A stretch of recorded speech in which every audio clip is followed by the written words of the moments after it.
and try to introduce your house plan. And you can find it on our page under, we did the house deck under finals. So we have drafting finals, architectural final project, there's transportation, there is extra information for the plan that we're discussed, which is titled Park Patios. So park patios are specific dimensions for decks and everything happening on the outside of the plan. So if you want to find the pages, if you let me know, I'll make a note and we will take that information and record it in our calendar. I'm going to download it and open it. So let me give you a little bit of a background. And I keep forgetting every year, maybe this year is the year, I will actually add pretty pictures. Let me make this a little bit smaller. Every year I keep forgetting to add pictures because your house that you're going to draw is actually a real house that I built many years ago. It's unique, it's different, and as far as I'm concerned, it's probably the only architectural masterpiece I have ever produced. It was totally different when it was built in 1990. So I have the floor plans, and hopefully by next week I'll remember. If anyone sends me email reminding me, I'll gladly scan and post some pictures. Those were the times before digital camera. So in 1990, it was actually a year when I started here at Mohawk College, I have purchased a dilapidated cottage near Grimsby Beach area. And it was an old cottage that was plastered with all kinds of finishes on the outside, on the inside. I bought it all on mortgage, right, on borrowed money. So you are going to enter this relatively soon when you finish your education. And long story short, I did have access to another mortgage privately with my elderly aunt. It was $25,000. Before I closed the purchase, all the contractors were telling me that that $25,000 will bring the cottage to the living standards.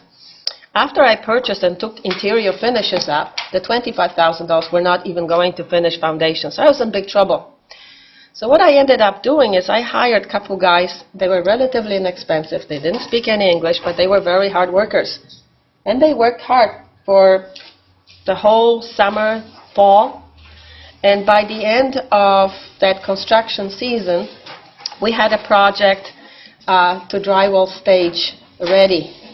At that point, I was absolutely, totally in debt. There was no more money left and no more borrowing power. So I begged my brother, and he came over from Poland, and he laid all the crazy drywall up for me. So the long story short, at the end of that first adventure where I actually learned about architecture and construction, I was so in debt I could not hold on to that house. But what I managed to do is I convinced the neighbors and the local authorities that the way my property was, I could divide it. And I ended up leaving myself with 60 by 35 lot, which in today's standards is very small, isn't it? There was a dilapidated garage there, and I was able to build a very small house for myself. So basically, strangely enough, I sold that first house for asking price at the very low market, which was pretty amazing. So people who bought it, walked in, loved it, gave me the asking price, kissed me and hugged me. And then while I was doing the construction next door, throughout the whole construction period, they let me use their hydro and water. So that was a very, very unique experience, which made me believe in human beings and the construction process. So then in order to transfer the mortgage, I had to build that second house in 60 days. In 60 days, when you're that rushed and you're still on a very tight budget, you do make lots of mistakes. But I am very proud of it, so please, one of you, send me email. Send me email, please, okay? During the class, I will post you some pictures because I'm quite proud of it.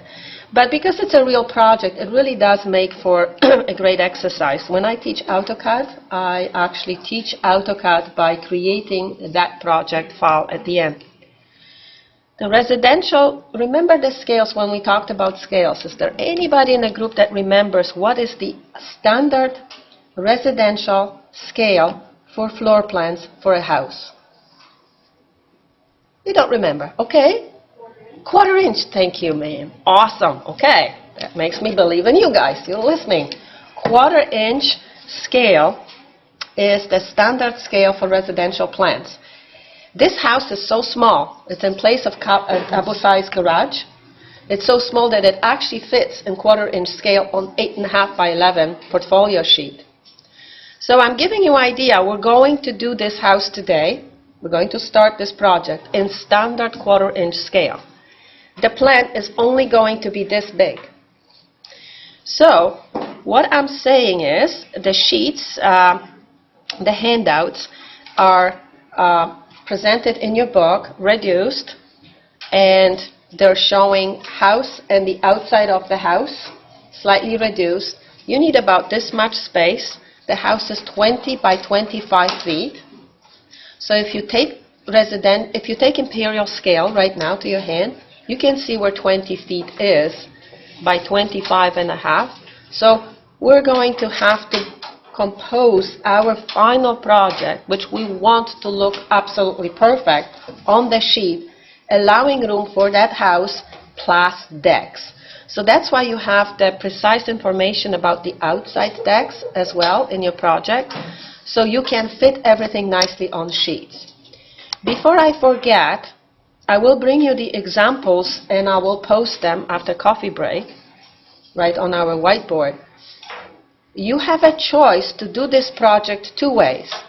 So think a little bit about how you want to have your portfolio in the future. You are now familiar with A2 size sheet, correct? So A2 size sheet is the one we've been working on. That house fits perfectly, main floor plan, upper floor plan, side by side, one title block at the bottom, beautiful masterpiece, okay? The strategy then would be to start with the main floor plan, and because the upper floor plan lines up in architectural office before the computers, you would make a Xerox copy of that plan, line it up where you need the upper floor plan, and you would trace the information that's the same, okay? So this will be your strategy if you want to have one sheet. The other thing that we did when we were doing drafting by hand, and when we still do drafting by hand, is you produce one floor plan, then you lay a new sheet on the top, produce the second floor plan. So that will be the project that's big and exceeds your available paper space. So you, for this project, for your own portfolio, have an option of having 2 floor plans side by side, one sheet. That's when I suggest you make a Xerox copy when you have your main floor plan, slide it under, line it up nicely, and trace information that's the same. Remember that structural information, outside walls, they better line up, correct?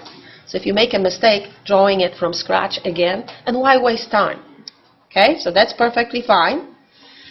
As long as you still draw all construction lines and line things up properly, then tracing method is fine. The second option is to place a new A3 size sheet. So instead of one A2, work on 2 half-size sheets and place one on the top of the other. At the end of the semester, submit project on 2 sheets stapled. That way, as soon as you have one floor plan, you lay another sheet, you start another floor plan on another sheet. The trick here is you don't have to do the Xerox copying, you don't have to do the laying out the big sheet, but you got to do 2 title blocks. So if you absolutely hate that title block, then work on one big one. If you have access to printer at home, okay, then it's probably easier. You have access to printing machines here as well. So that's just something to decide, and I'll bring examples of both, so decide that first. So site plan, we don't have time to do all of it. I'm only making the final project 1/4 inch scale, 2 floor plans. Okay? Now, depending on how semester goes, if I only had architectural students, I would have introduced it much sooner. We would have a complete package. We would have I would ask you to design elevations. Your book doesn't have elevations. We would draw 2 floor plans, and we would draw perfect site plan. If architectural students want to do the site plan, if you want to do the elevations, if you're doing great in all the courses and you're real smooth and fast, surprise me, do more. More is always good. The rest of us mandatory are 2 floor plans.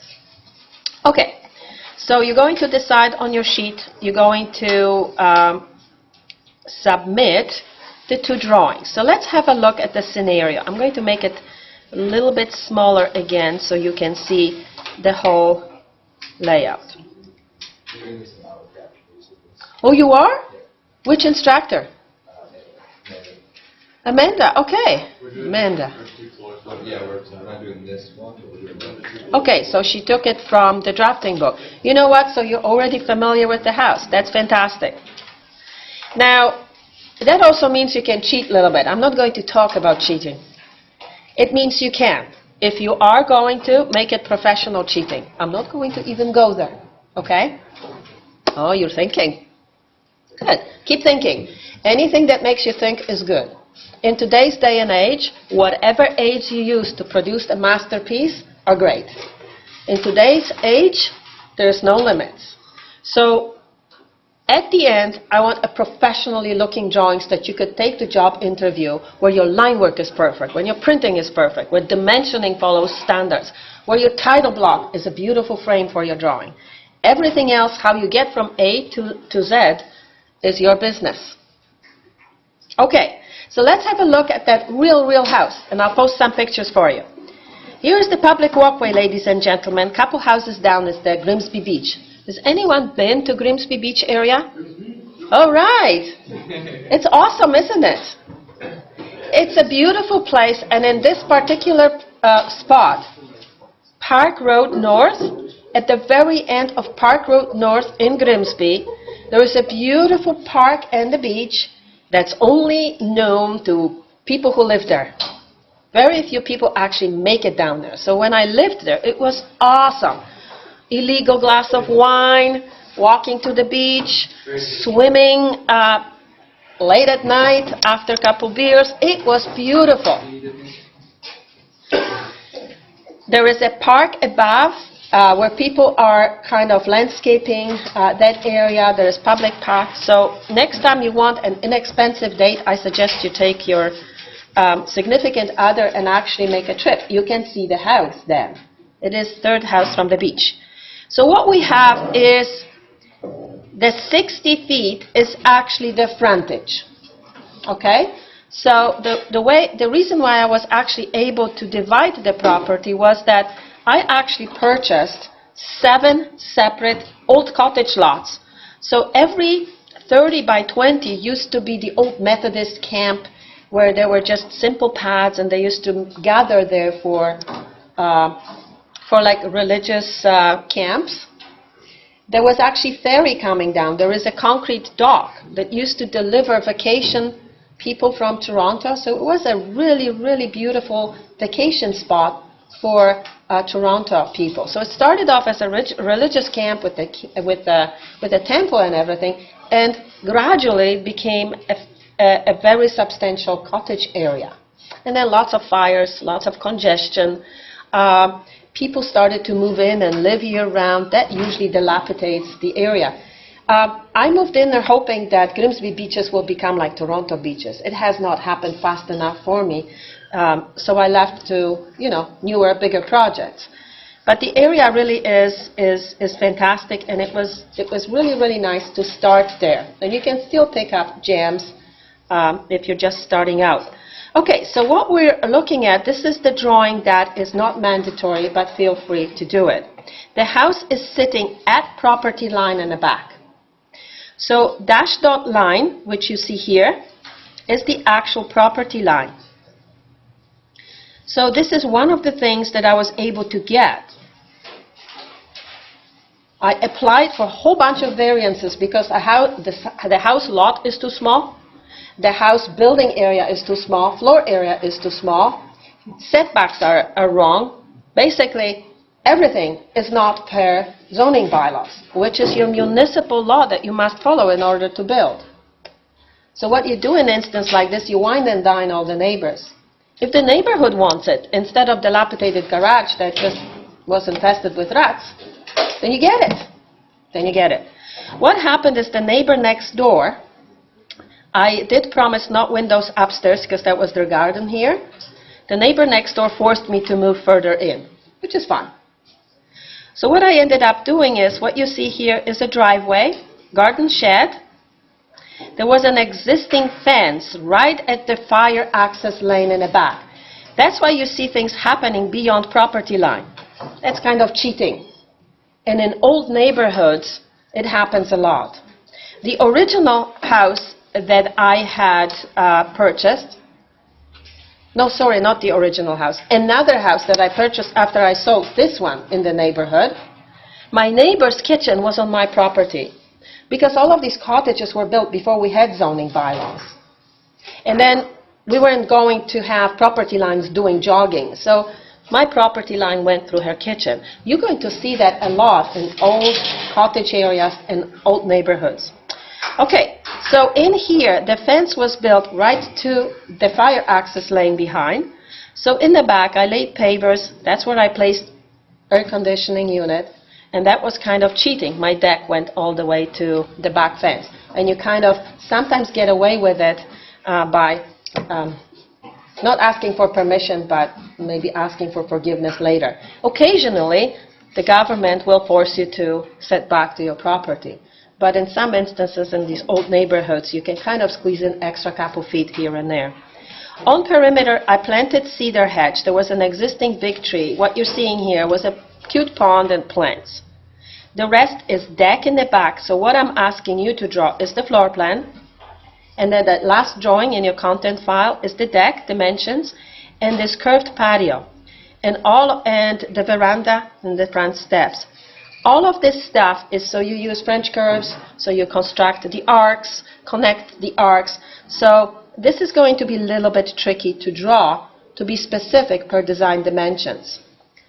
On the inside, there's very few walls. It's just one big open concept. You come through the door and it's one big area with kitchen, dining room, living area, no bathroom on the main floor. But a big hole in the floor. The big hole in the floor, you're not drafting basement plan, but that allowed me look at a greenery while I was hanging over A0 size drafting board sitting right below in the basement. It also allowed lots of daylight to the basement. Now, to go to bathroom, you went down to the basement or you went upstairs to the bedroom. So if we continue to the next page, this is what your project is all about. You have noticed what stands out. I am going to be first looking that walls are object lines, the darkest lines on the drawing stand out. So one real hard, confident press after you have all of the construction lines, making sure that thicknesses of all walls are the same. So you have to pay attention now to dimensions, not only how we're going to do dimensions, but how you read them. There's some difficulties here. In some areas, you will have to actually use your brain to make sure that things add up and make sense. In some instances, we may have dimensions unclear because of lines overlapping. Obviously, this is not going to be 4 feet, but 8 feet, but 8 inches. So you don't want to follow things blindly. But over the years, there haven't been too many dimension discrepancies. In the end, we want to produce a beautiful floor plan that has line thicknesses, that is self-explanatory with regards to what it is that you drew. So the content of the drawing that you should start with is, first of all, layout. So you would look at overall dimensions, 20, 25 and a half, but you can't lay out your sheet for just that. You want to add up some dimensions that you need for your decks, which is additional 4.5. You want to make sure you have your steps. So for that 20, you should add another 7 feet. So your total composition is actually 27 feet by 25 plus, I believe it's 12. So you add this up, and that's your overall composition. And those are the first construction lines that you should lay. This should be construction light line here, construction light line where the end of steps is, end of this deck, and end of the house. And even then, you should allow a little bit space all around in case you want to show dimensions. Dimensions are placed at least 10 millimeters away and 10 millimeters in between lines. So again, you want to make sure you have a good composition. The rest of the content will be actually now, so it helps if for those of you who are drawing it also in CAD. We have different walls. So walls normally, you know that they're built with 2x4s in Canada. Standard walls in residential construction will be 2x4s, which are not true 4s. There's 375 because the wood is all drying out after it leaves the mill. And then we're putting up half-inch drywall on both sides, which is not always half-inch either. So for the purposes of drafting, it is acceptable to show wall 4 inches or 5 inches. I would suggest interior walls are 4 inches unless otherwise noted or shown. I have not noted walls that I actually ended up building lighter.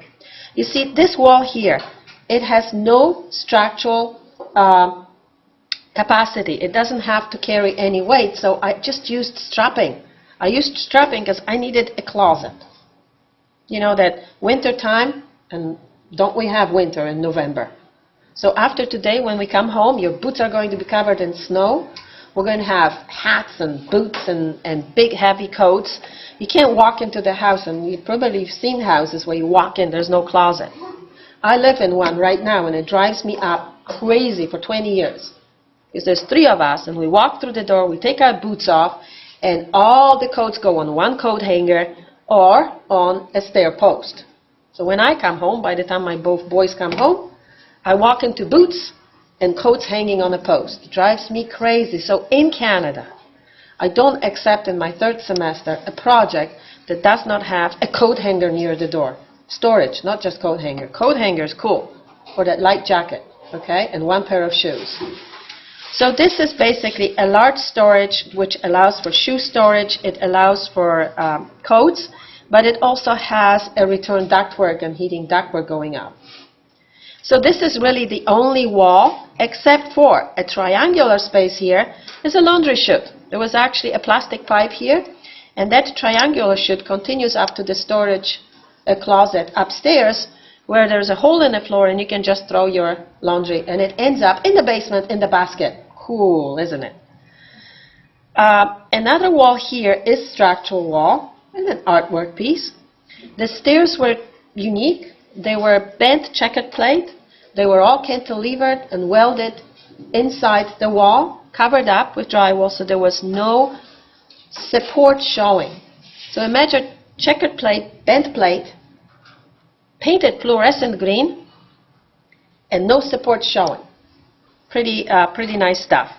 So this wall was a serious structural wall with a heavy channel, and the stairs were welded on the construction site, solid on both sides, and there's just a wire mesh to fulfill requirements for safety with regards to building code.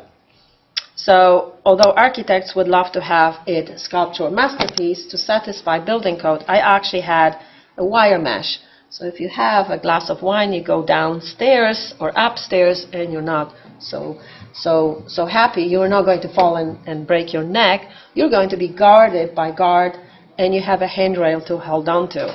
So stairs go down, stairs go up. Let's talk about stairs.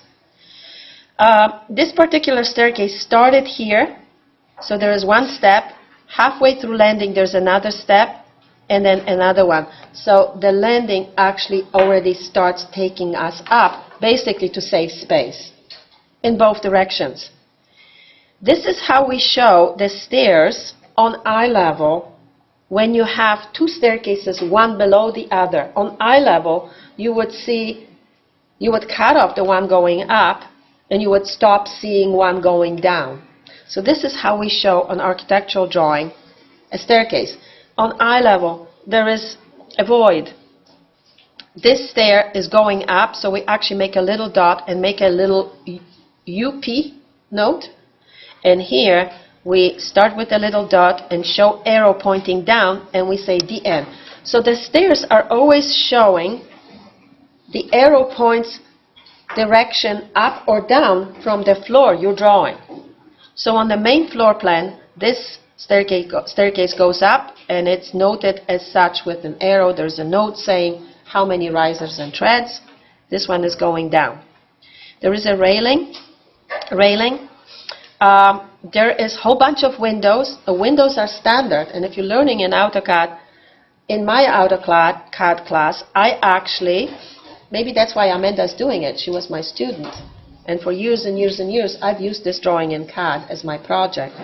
So when I introduce architectural blocks for in CAD, the topic blocks, we draw this standard 2x6 window, and this window and this window are 2 blocks, because most of the windows here are 2x6.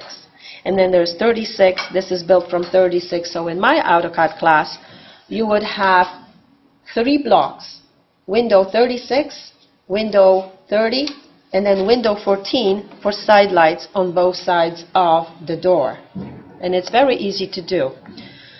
So we have standard windows that are drafted lighter, and they are placed with darker lines signifying the end of the wall. In this scale, we don't have to show the wall cavity and the details that go into wall construction. The project would have a typical wall section that would supplement the drawings. The difficulty here will be making the lines perfect, making dimensions. Let's review dimensions. You are going to draw this plan. Probably this is the way it fits best on your sheet. You can do 2 things.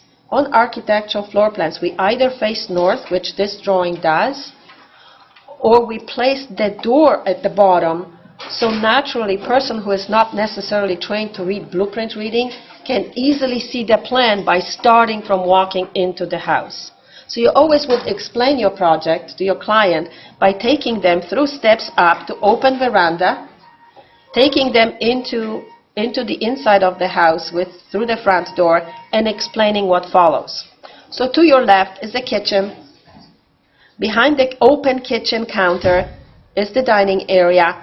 To your right, past a piece of furniture, which is a coat hanger from IKEA, you have a living room with full glass, allowing you views to the outside deck and greenery. There is a railing that does not allow you to furnish this part of the floor, but spatially your living room is this size because it's all open. So it just means that your couch has to be here. I actually had to sell my furniture and buy smaller couches because the floor plan is so small.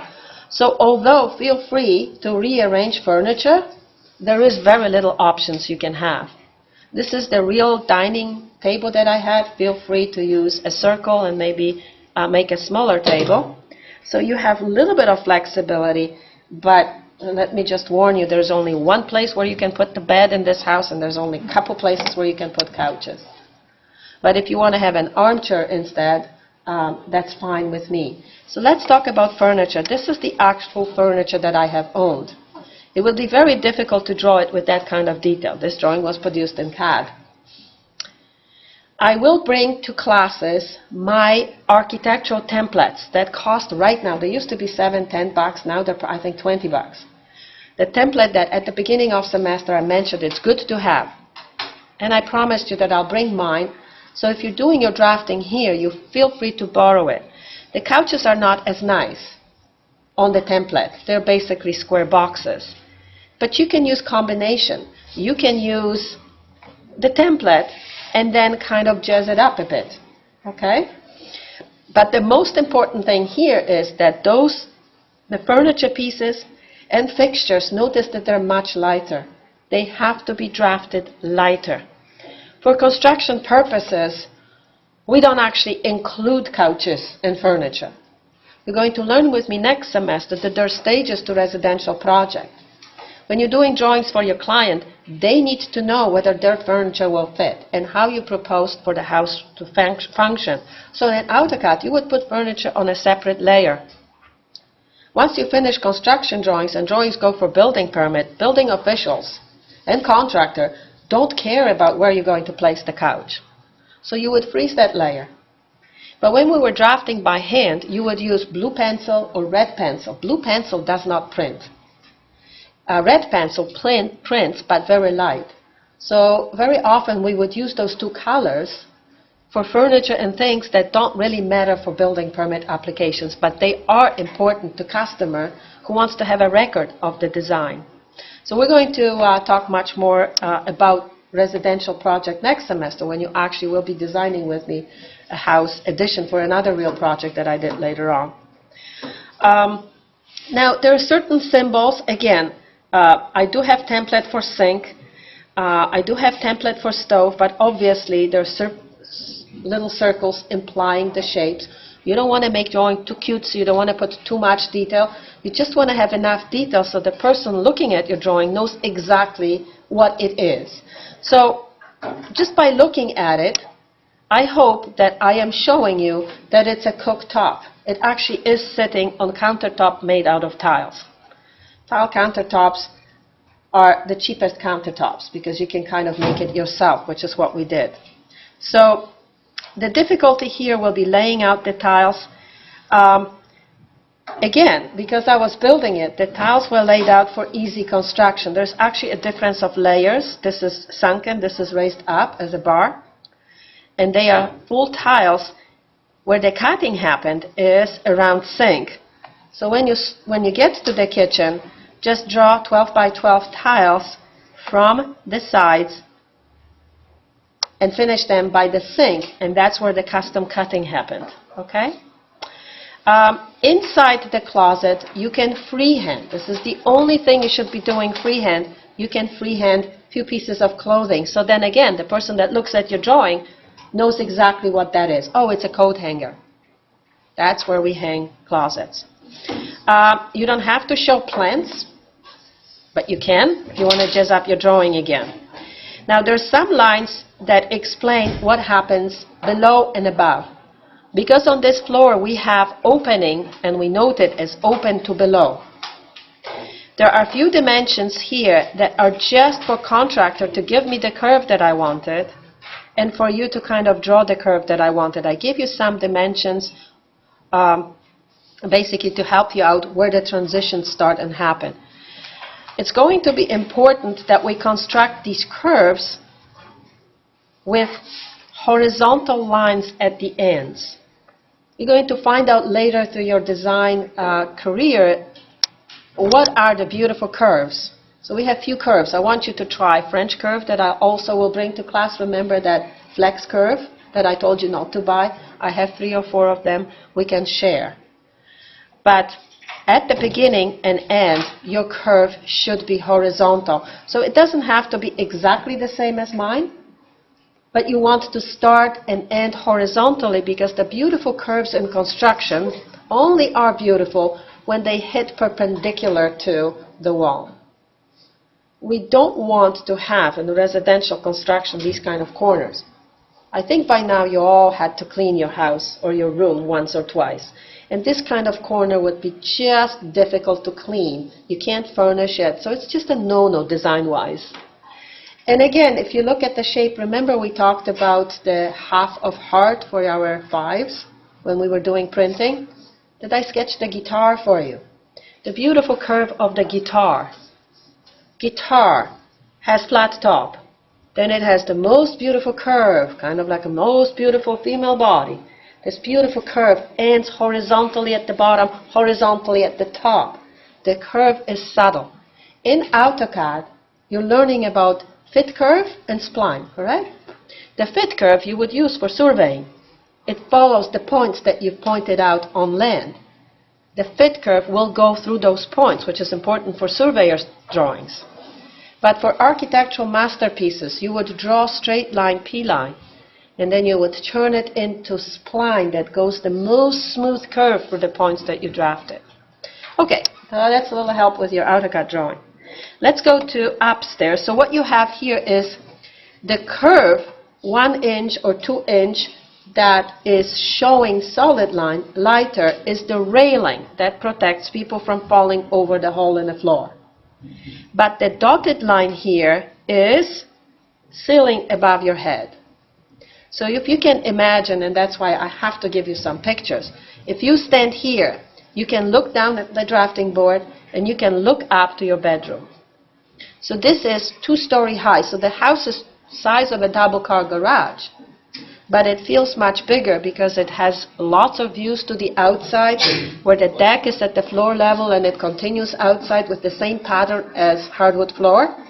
And it also provides space upstairs. And upstairs in the ceiling are 2 4x4 skylights. So it's almost like being outside. Okay, so let's go upstairs. Another thing that does happen from here to here, there is a structural steel member.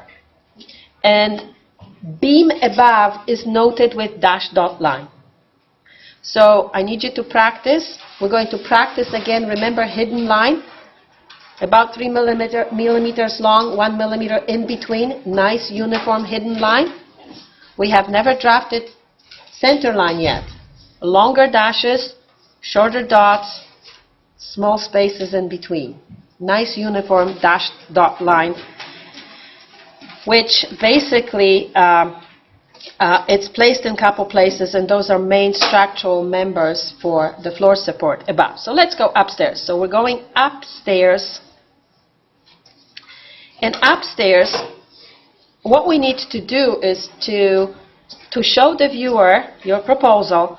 You would still, if you were to cut the floor at the eye level as you're standing on the upper level, you would show everything that you see below, but you would show it lighter. So you would still see the deck with less detail. You would still see the patio pavers on the ground. But upstairs balcony becomes balcony, shown in detail with railing and some structural pipes. And inside now represents the upper level. So stairs, you no longer, when you're standing upstairs, this staircase now goes down, so the arrow points down. You no longer see stairs to the basement. You only see the full staircase taking you from upstairs downstairs. When you arrive upstairs, there is the curved wall that we talked about that needs to be represented as the ceiling above your head on the floor below. This is half wall, so it has to be, it's a half wall built out of drywall. You wet the drywall, you bend it, dries out as a curve. It is built to building code requirement for guard, 36 inches. Because it's half wall and it's below our eye level, it's drafted lighter than main walls. So the main walls are lining up with the walls below and they're drafted darker. We have curved half wall. We have the first step here. And then few partitions, 4-inch partitions. Can it wait a moment? Okay? Because I am hoping that I'm recording. I will answer all of your questions. I'm sure there will be many of them. So the only walls that we have upstairs are separators from toilet room, which has toilet and sink. The doors are sliding doors here. We have a fireplace upstairs. We have the only spot really for bed, and it's a queen-size bed, which you're welcome to use my template. There are 2 side tables, sliding doors to the dock, and few smaller walls that are built for sliding doors for 2 closets. Remember what this triangle is? There is a circle pipe. That's where you throw your underwear, and it ends up in the box in the basement. There is an open jacuzzi, ladies and gentlemen, and I was able to get relatively inexpensive kidney-shaped jacuzzi. Lovely. It has a cabinet, it has a shower, and a small wall here where behind glass block was a fluorescent pink light bulb, squiggly light bulb. So the theme of the house, when I post pictures, you will be surprised. And imagine trying to sell this color scheme to your client. It's fluorescent green and fluorescent pink.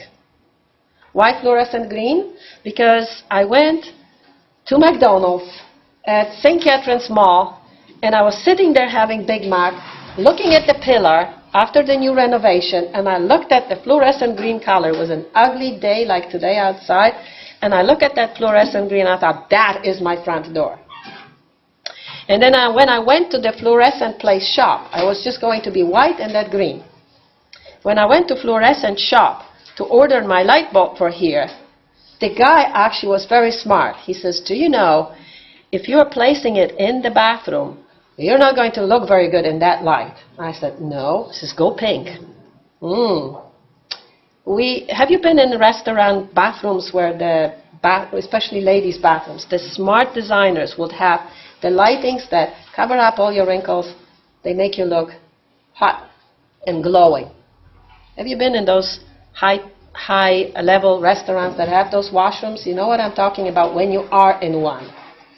Now, there are also basic bar washrooms that will have fluorescent tube above, and you look sick and dead.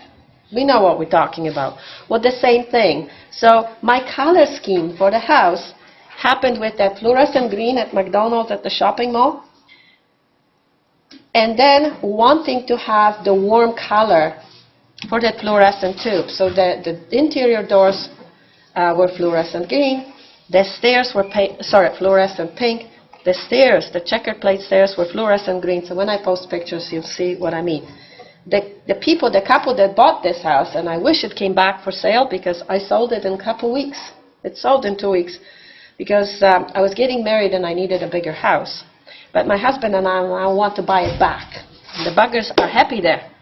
They're not selling. It's not coming up for sale. I really would love to have that house back. But what they've done is they hang a swing bench on the porch, and they've changed my fluorescent green doors to purple. So they've introduced purple, which is very common in that Grimsby Beaches area. So those three crazy colors would be very difficult to sell to customer when you're explaining your color scheme. And that's where I've decided, after doing lots of houses for people, is the only way I, as a, entering the design field in residential as a young practicing, hopefully, architect, famous later on, I knew that the only time I'm going to get away with the crazy stuff was if I build it myself. So that's how it happened. But it works when it's built, and people like it because it's unique. They fall in love with it. They either love it or hate it. Okay, so we have only a few walls, but the good designers, and what I've done here is the step to the top could be easily disassembled, and you could continue with the wall here, and this opening was designed that you could have doors. So if somebody was to have privacy issues, that bathroom could easily be enclosed. But in order to have a bigger space, I was here by myself, and if I had a guest, I loved the view. So all of this worked beautifully, but it was designed for flexibility so it could be closed. Again, furniture and everything that is part of the architectural design for the customer has to be drafted lighter. The dark are walls, darker are dimensions and decks because they're structural pieces. Very light is everything else. The dimension, the information, is the medium. It's somewhere in between. To build it, you need to have the strong information. For your AutoCAD projects, do not use the font that I have here. I think I used City Blueprint. It's a disaster font for important information like dimensions. Use that standard Roman. It's one line, and it comes out nice and clear, and it's the best font to use. So this is basically it. There will be lots of other questions that will come up. There will be questions of how to get that P-line in. Now on AutoCAD, it's a constructed P-line changed to spline. But by hand, it's going to be a little bit tricky. So what you want to do is light construction line here, light construction line here, and then borrow my French curve. Not French curve, sorry. Borrow my flex curve. Lay it on your board. Design a beautiful curve, trace it, and then move it gently. Don't measure, just move it just gently, and repeat it again to get the 4-inch thickness. So I would say draw one, move it slightly down, use the offset of exactly the same curve, and eyeball those 4 inches to get a perfect curve. So the problem here is students who draw one and then move things around to draw the other one, and then they get thinner, thicker situation. Where in order to build this curve, you would use 2x4s, and in here they would be perpendicular to where you would install the drywall. Okay? So I am going to finish. Hopefully we did get the recording. If not, I'll have to do it again. So I have a repeat of this class tomorrow. So if I don't get this today, you will still hopefully be able to access. I think I have a problem with the rental mic. So I'm going to stop. Thank